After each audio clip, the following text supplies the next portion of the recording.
Yes, instead of Steve Barr, if you'd like.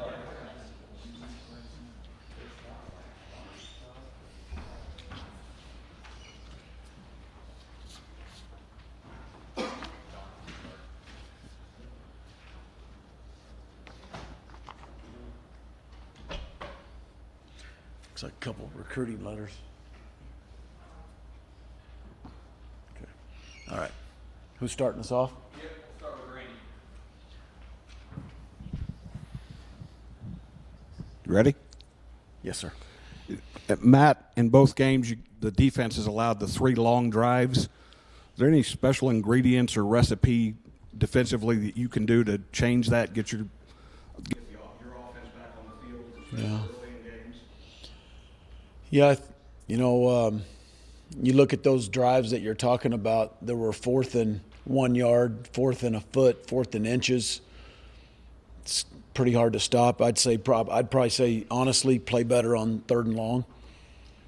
We had we were outstanding on 3rd down Saturday. But part of the issues were allowing 3rd and longs to become 4th and shorts in a go situation for SFA.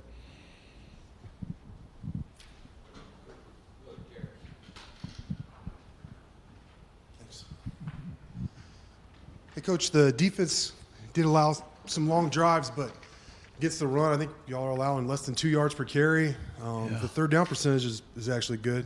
4th really down hasn't good. been good, but Yeah. there's a lot of improvement on paper there in stats. What's allowed that? I think the play of our D-line.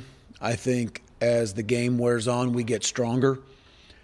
Quite frankly, Jarrett, probably the depth at linebacker, playing 6 backers, has allowed that because those guys have rotated in quite a bit, and they've stayed fresh. But that's what we want to be. We want to be that, and we've done a nice job. And you go back to Randy's question. The 2 long drives, we allowed 6 points. We allowed 2 long drives against FSFA and 6 points. We handed them a touchdown on offense. We handed them a pick 6 on offense, and we handed them 3 points, which was a great red zone stand by our defense on the punt team. So basically handed them 16 points from a fumbled punt, fumbled quarterback hit, and a pick 6. And when you do that, you allow a team to stay in the game for a while, which is to no one's fault but our own, and to their credit. They stayed in the game. But I was proud of the way we played defense. A couple of running back questions. Is there an update on Sir Roderick's status? No new update. Okay. And then could you just kind of go into detail about what's allowed Taj to have so much success through the first 2 weeks? Taj is a really smart player, Jarrett. He also spends quite a bit of time studying ball. He's smart, picks up pass protection schemes. We've got a few more in than we've had in the past. He's very smart on that. He catches the ball well out of the backfield. Ultimately, I think it's because football really matters to him. He's got tremendous work ethic. He's a really good practice player. And so we really have a good idea of what we're going to get with Taj Brooks at the end of every week. And usually Saturdays aren't a surprise with Taj. And that's a comforting fact for a running back coach. And I know Coach Smith thinks that. And I do too. You get the same thing in special teams. He's a very consistent young man. It's the way he lives his life. So then off of that question from Jared about how good you guys have been in the run defense, going up against one of the better running backs in the country so far, was allowed Devontae Price, I think is his name, for FIU to be so successful this year. He's big, 6'3", 215, 220. He's a big back, runs hard. He runs behind his pads. He's got a big old line in front of him. Those 2 tackles are big and very athletic. I think the interior 3 guys they're nasty. They look strong on tape. So he's got a good old line in front of him, 2 good tight ends, and he's a good back. And then again, you got another backfield. Even though he's got a ton of yards so far in 2 games, they've rotated and played the 2 and the 3 back, and they've given him a break too.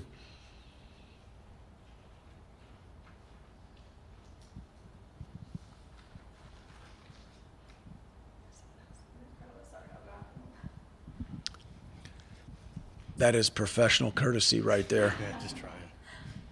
Coach, I guess I don't know if any of you guys would have done that for her. Maybe. Would you have? I think that's big time. Thank you, Brady.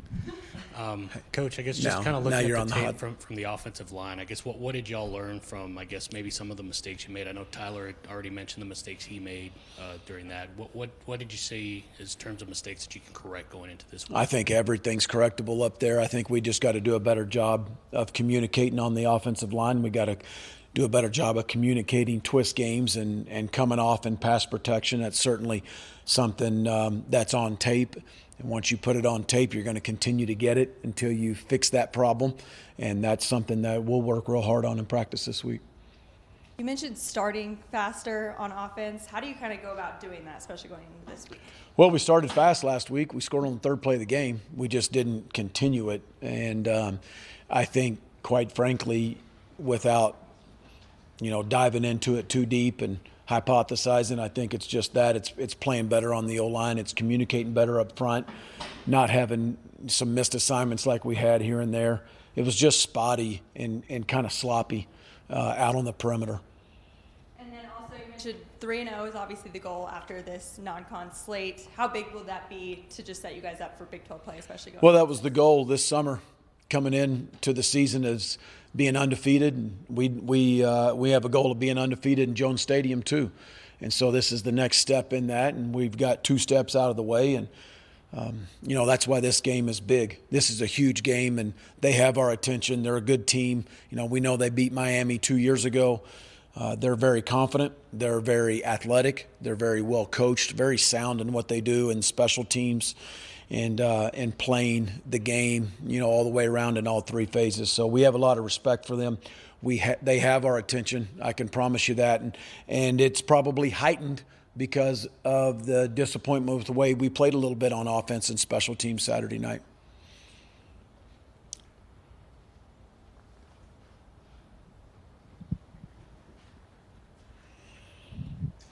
Have you ever coached against Bush Davis before?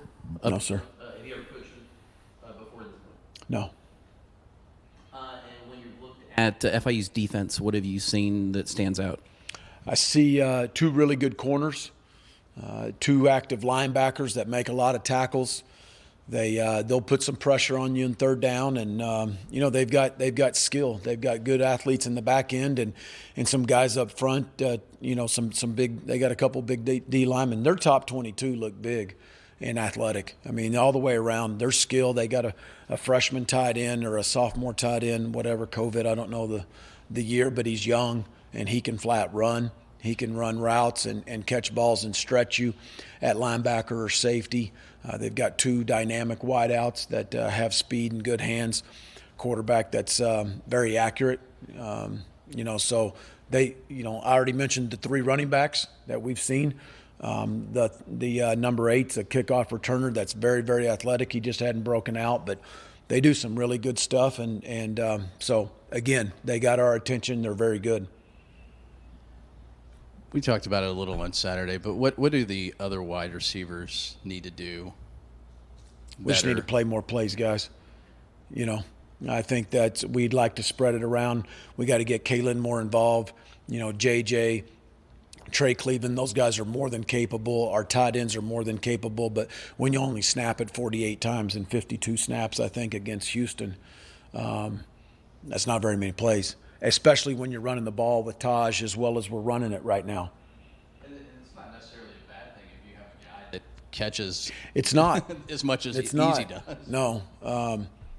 I'd rather be known as, a team that does something really good. And right now we're getting it to Eric, and he's making plays.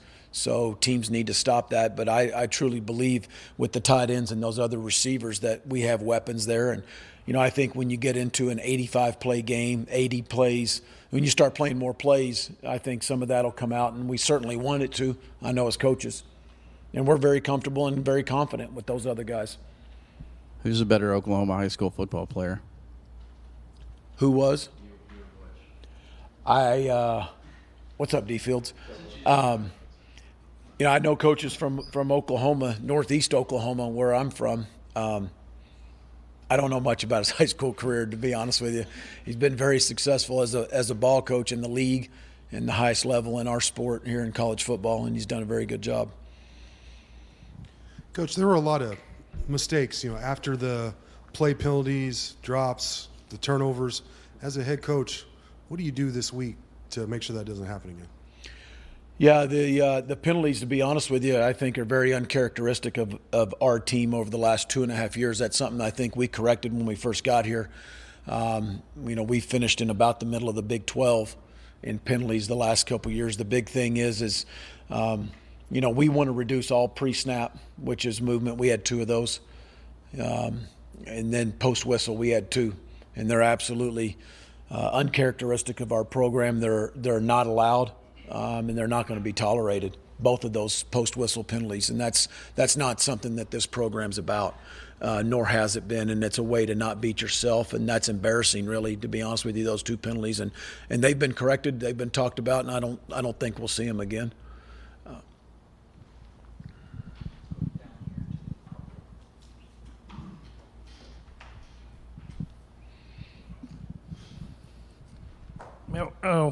What about the punt return game? You haven't.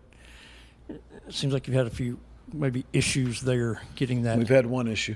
Element of the game going. How would you analyze? We played punt 2 return? games. We've had one issue. Am I right or am I wrong? Call me out. Punt return, all these issues. We've only had one. And Yeah, the one time that the frickin' wind blew it all the way to the northeast sideline and it hit on the 12 and went in the end zone. Yeah, I mean, there was that one. Yeah, we don't want drop punts. What's the question? I'm sorry. I'm sorry for correcting you. I don't think there's been issues. There's been one major issue.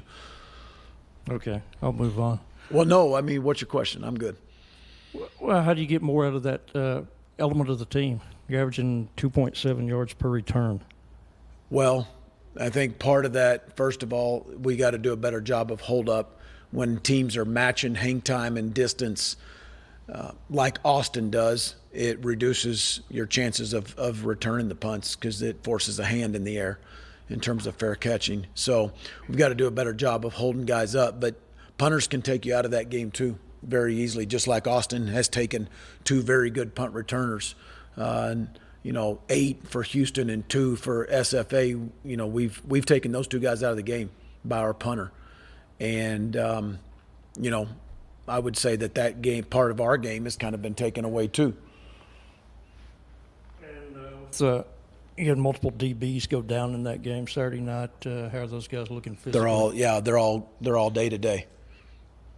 So nobody long term, no sir. Coach, I know last week and this week you mentioned how you wanted to see better communication and some things were inconsistent. But when you look across the country, teams losing games, just not a whole lot of sharp-looking teams. Is some of that kind of expected, just some inconsistent play early this year? Well, I certainly know that you see it across the country. I'm responsible for one program, and I take that challenge very seriously. You can say that, and you know that when you're playing a really good FCS team, just like SFA, which will win a lot of football games. But we knew it, and we didn't play well early, and you kept the team in the game. We gave them cheap stuff, and we gave them 16 points. That's the reality of it. But that doesn't give me any excuse for our team or our program or for me just because it's going on across the country, which we all know, and we saw it again this weekend. We saw a ton last weekend of FCS teams beating Group of 5 and Power 5 teams. So certainly I see it and I recognize it, and we know that as coaches and as a college football community, you know that, but it's certainly not an excuse to not to play better. I know after the game, Tyler mentioned just tight ends potentially getting more involved. I know in the offseason you've talked about that. Were there opportunities that you saw throughout these couple games that could have happened? I know there was one play, I can't remember the exact one he mentioned, but there was one near the end zone that he thought he should have gone to a tight end but chose another decision. But have you seen those opportunities that going forward that maybe there'll be more shots at tight ends? Not any more than Tyler mentioned, and I think he's probably accurate with that in terms of some of the reads, because some of those are coverage reads that teams have to make a choice on who they're covering, but also in reference to my earlier answer, I think we need to play more plays. When you only snap it 48 times and you're running the ball 20 sometimes, there's not many targets left for guys outside of Eric Ezekama. And I wish it was different. I hope it becomes different. I hope we're playing more plays. So the tight ends and the rest of the receivers, NRHs included, can get more targets. You got to target them more before they can catch the ball more. And finally, I know you've mentioned DeMarcus obviously throughout the offseason a few times. Had I think a couple of passes defended in this last game. A lot of it was heading into the year what you were projecting out of him. What have you seen in these first couple of games that you've seen that step? Because it just seems of all the guys on the teams, you've really brought him up. Yeah, I think DeMarcus is playing really how he's prepared off season, and I think it's a direct reflection of his preparation. He studies the game more than he's ever studied it. He's intent on improving. Did a great job in the off season with our strength and conditioning coaches and with Derek and Jones cleaning up his technique and trying to become really more technique sound. And then it becomes are you going to make plays in the game? And are you going to make plays in the pressure situations? And I think, game in and game out, you see number 23 step up in pressure situations and make plays. About the importance of the home crowd and how it helped you this week and how you need them to show up for this week. Appreciate you asking that question. First of all, that's the best crowd that we've had since I've been head coach at Texas Tech. It was loud. They got there early. When those students started rolling in at 4 o'clock, right when the team got there to the stadium and I saw them coming in, and you know it's going to be a big student crowd. I was told there was over 12,000 students. They came early. I know some of them had a hard time getting in, but they got in. And then I will say this was awesome. They stayed. They stayed and they were loud. And they and the rest of our crowd, season ticket holders, everybody, they helped us win the game in the fourth quarter. I don't have any doubts about that. They were loud. Our players felt it. They felt the energy. I felt the energy. It was a tremendous home field crowd. I think that's an advantage. I hope that it's like that way again this Saturday. And, we got to continue to play well and perform in front of them and win at home. And you start creating some of that momentum where they know that they are part of us. And it is truly we, us, and our. And we've always said that. We need help. We need their help. And they helped us tremendously Saturday. It was an awesome crowd. Obviously, Taj specifically has had a lot of success as a running back this year. But in what ways do him and Xavier kind of help play off each other a little bit? Well, you got Taj is thick lowers and strong and kind of a traditional short yardage goal line type of runner. And then here comes Xavier, and he's a slasher and most of the time hits home runs. He got caught there. That's the first time I've seen him get caught, but he was tired too from the previous run. But I think they do complement each other well. They both do the same two things well. They pass pro and they catch the ball well out of the backfield. But they're two different types of runners. So I do believe they complement each other. You guys have been really effective stopping the run in both games this year. Where have you seen the biggest growth from last year to this year in that facet of the game? Again, I got to point to the D-line and the depth of the linebackers and our conditioning up front. That kind of becomes 9-on-7. It becomes inside run at some point to where they're going to try to shut down the run inside the tackles and do a good job. We have certainly a huge test this week, probably easily our biggest test of the year in terms of stopping this running back and the power that he can run in between the tackles with. Coach, a little bit different topic, but Ring of Honor weekend for Tech. Will you have a chance to talk to Michael Crabtree on Friday or Saturday? Yeah, I hope so. I'm not sure when Crab's getting in town, but it'd be good to see him and get him around our guys again.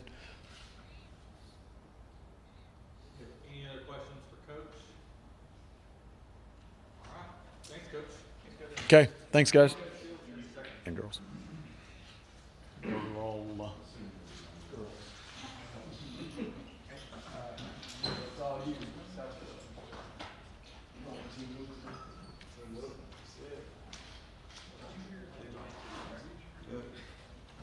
What, Burger in town or what?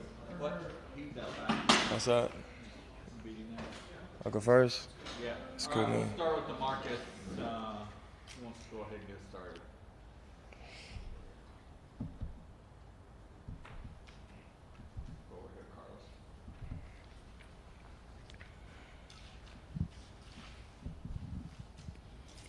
DeMarcus, can you just speak to that last defensive drive where you guys were able to stop SFA? And I guess what were y'all kind of thinking on that drive? And I guess what did you feel y'all accomplished with getting that last defensive stop to kind of win that game? I believe it was like 22-28. I just knew if they scored, they would be up by 1 point. So, it was very important for us to stop them and hold them. And I feel like we did a really good job of that. And I feel like, we're still trying to figure out our identity as well. And that helped us. And, finish out games like that will only improve us as well. Because, a couple years ago we wasn't really doing that. So I feel like that really helped us and kind of motivated us as well. Coach talked about it a little bit, but how difficult is it as a defense to kind of give up those fourth downs and kind of extend drives? And I guess how tired were you all throughout that contest, or did you feel like you were because you have depth? It makes it a longer game as well, and it tires people out. But I feel like we caused that by ourselves by giving them easy third downs and making it close, and always making it close on ourselves. So I feel like we put it on ourselves, and they did a really good job too, man. Because they try to stay in the game as well. And they played great, man.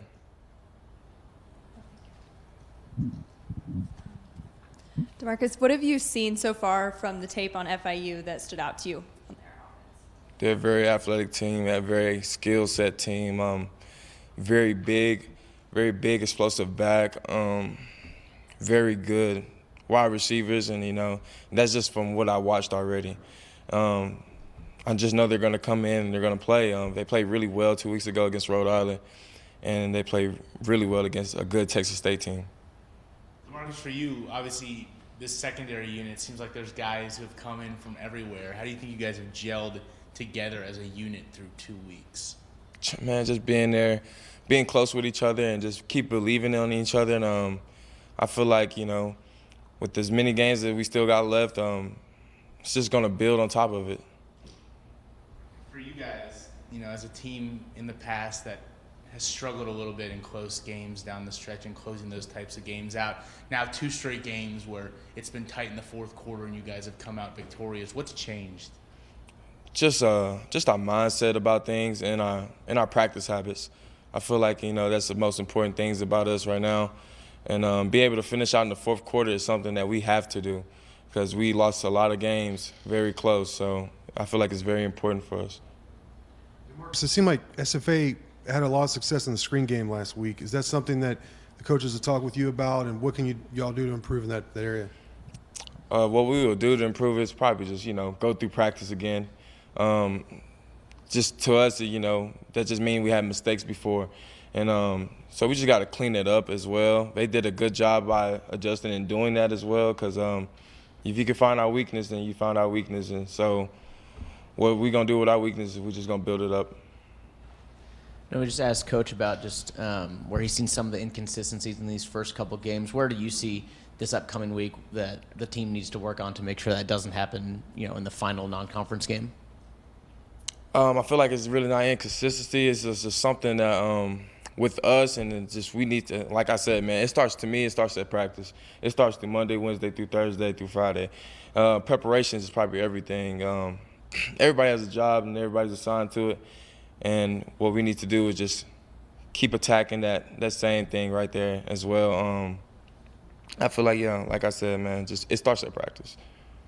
You may not want to talk about yourself as much, but Coach Wells multiple times throughout the offseason, whether asked about you or not, would bring your name up. What was different about this offseason for you that all of a sudden the coaches are really starting to bring up and really noticing things? Did you change anything? Did you do anything different this offseason?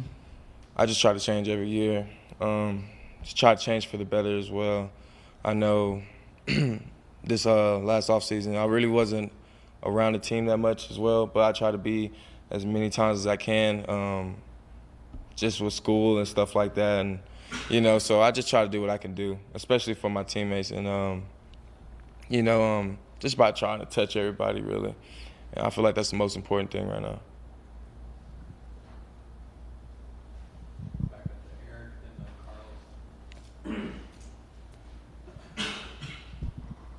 DeMarcus, over to a guy on the other side of the ball. We've seen what Easy's been able to do in games this year. As a guy who probably goes up against him in practice every so often, what makes him so special and hard to guard? Makes him so special is his habits, man. He's always been like that since I known him. And, I've known him since before even Coach Wells got here. So it's just like, I seen how far he has came. And all I can tell you, man, is it's in him, man. It's what he does every day. He does it out in practice all the time. And so it's never a surprise when he does it in the game. I'm just proud of him. And then for you, who's a guy in the secondary unit through 2 games who's maybe stood out to you, or you've been maybe pleasantly surprised by how well they've played through a couple games? Reggie Pearson and Adrian Fry, just seeing what they can do. And, it was my first time really playing with Reggie and stuff. So it was very excited to see what he could do, man. He'd come down and hit and cover and everything else, man. So anything to help us win more, and I'm happy. I'm with it.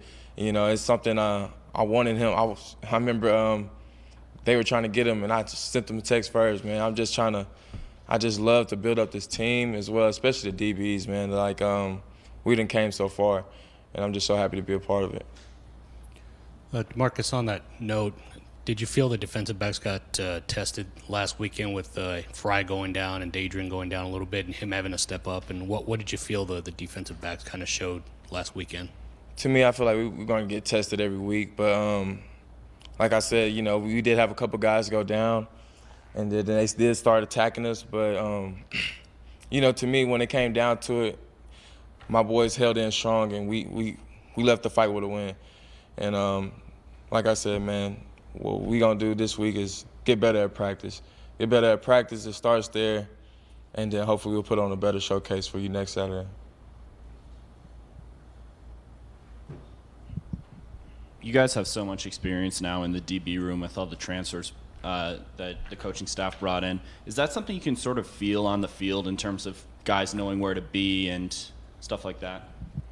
Yes, and, we all bring most of them, people are new, so we still trying to touch them as well. And, we're not perfect, so we're going to make mistakes. We're going to make mistakes every now and then, but you could definitely feel the older presence in there. And what I mean by that is just like, when times get rough, we come together even more. So I feel like that's probably the most important thing that we have back there. Speaking of that depth, Dadrian was back in this game for the first time, played for the first time this season. How much did that guys help you with the depth, and how do you think he played in that game? It just helps, man. Like him being there and I just knowing what he's going to be able to do. And, Dadrian's one of our really cover slots type of guys. And just having him back and getting his feet warm helps me out and helps everybody else out as well. And I can't wait to see what he does down later on the road. Any other questions for Mr. Fields? All right, we'll have Josh Berger here in a second. Appreciate it, guys. Thank you.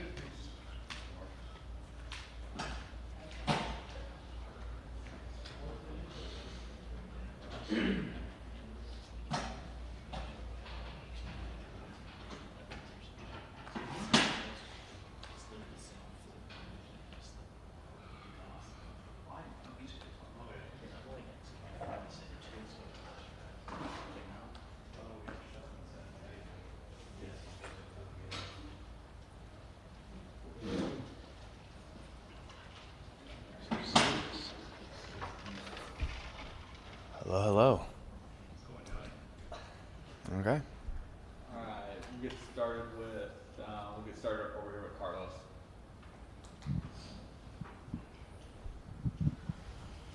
Josh, going through the tape, I guess as an offensive lineman, what did you feel you saw that maybe you all didn't see in real time? And I guess what are some things you're working on going into this week?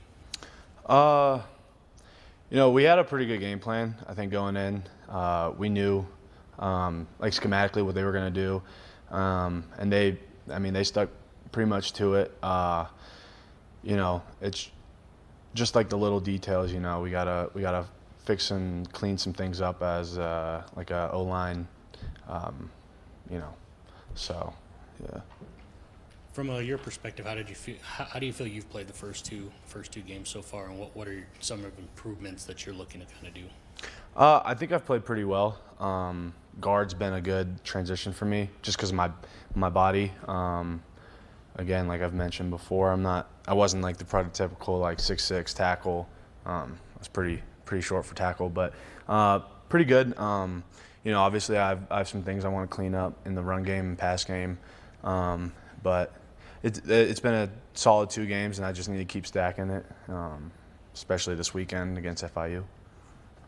Switching to a teammate, how have you seen Caleb Rogers improve his game during his time on the field so far? I mean, he's improved dramatically. Caleb's my boy.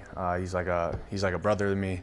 I'd say the biggest thing was he had a huge offseason this year. He got a lot bigger, a lot stronger, and he's really kind of filled in that right tackle position and its responsibilities. I mean, he's great to have. I mean, he's a leader, and he's only a sophomore too, which is crazy. I mean, he's grown a ton. He's done a lot of good things, and I mean, he's gonna have a big future. From your perspective as an offensive lineman, what's the difference between pass protection and run protection, and do you feel like the offensive line has an identity either way so far? So like the biggest difference would just be in pass pro versus run. You're not attacking. You're more of we set vertically, and so you kind of gotta. It's in pass pro. You got to get off the line quicker and kind of just see what they're doing and react to that, versus run blocking where you're coming straight off the line and attacking. You're getting in contact right away. And right now, I'd say our identity's been a run first type thing, but we have to clean up some pass pro things, because we have the talent up front to be a good pass protection team. And yeah. Last one for me, I guess. I know you guys don't like to talk about last year, but certainly it was different because you weren't able to have that cohesiveness. Do you feel like it's getting there? Do you feel like this third game's going to help a little bit more? Or do you kind of feel like y'all are almost there with the cohesiveness between the 5 that are on the line so far? Yeah, most definitely. Again, it's our second game in a new offense, and that's not an excuse. We just need some more time to click and really put it together. But yeah, I mean. I'd say we're pretty close as an O-line, and we have some things we need to clean up, and which we will. We'll get it. They've been addressed, and we'll get it cleaned up. Josh, maybe it's not the easiest question to answer, but how do you put together one of the full first half of really good offense? Because it seems like you guys have moments, but it just hasn't put together that entire thing. Yeah. I think just the consistency from drive to drive.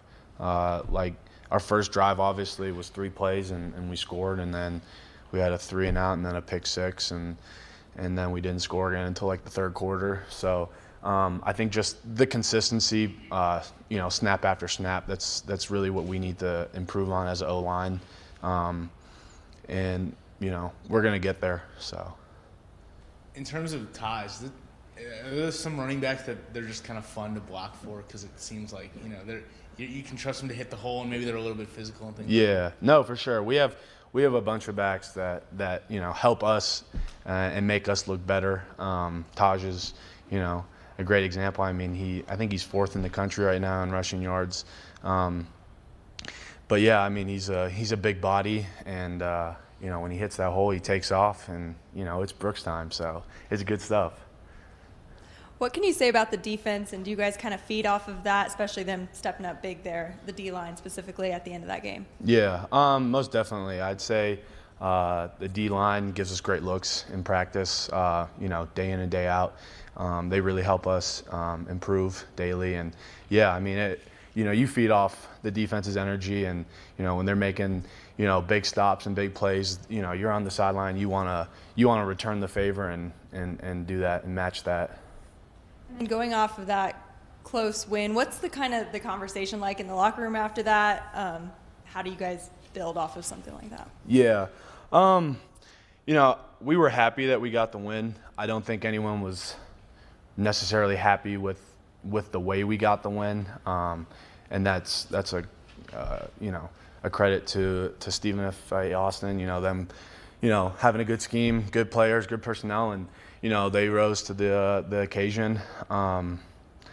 So, locker room, we weren't all, we knew we left a lot of points off the scoreboard, and we missed a lot of opportunities. So it's just kind of fuel to for next game to really step it up and meet the occasion. So.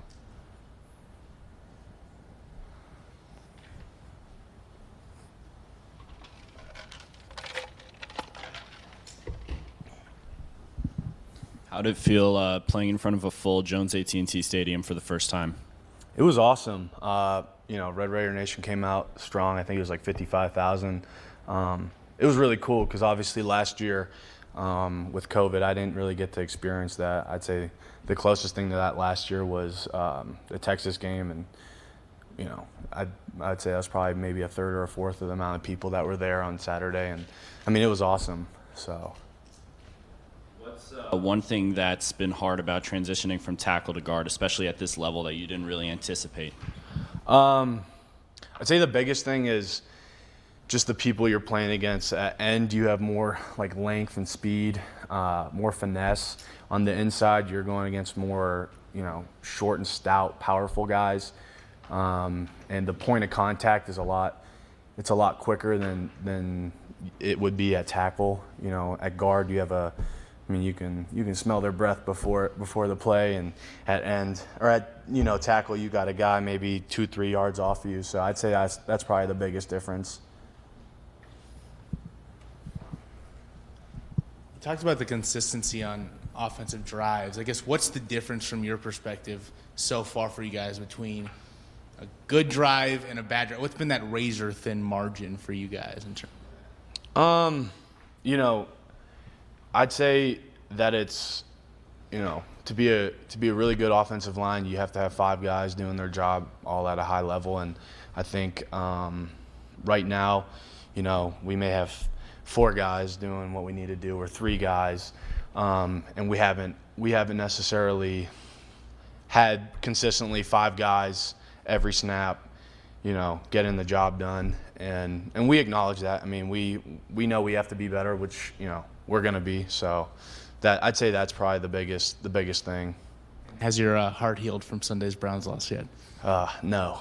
I didn't even get to watch it. It was out on the TV, but I saw they dropped they lost the 12-point lead. I was like, man, it kind of sucked because, the Browns, I got to meet Pat Mahomes before the game at Houston, so I was kind of in like a little dilemma, Texas Tech and my hometown team and stuff. But no, my heart's still broken. Any other questions? All right, thanks, Bert. Appreciate it. Oh shit. Huh?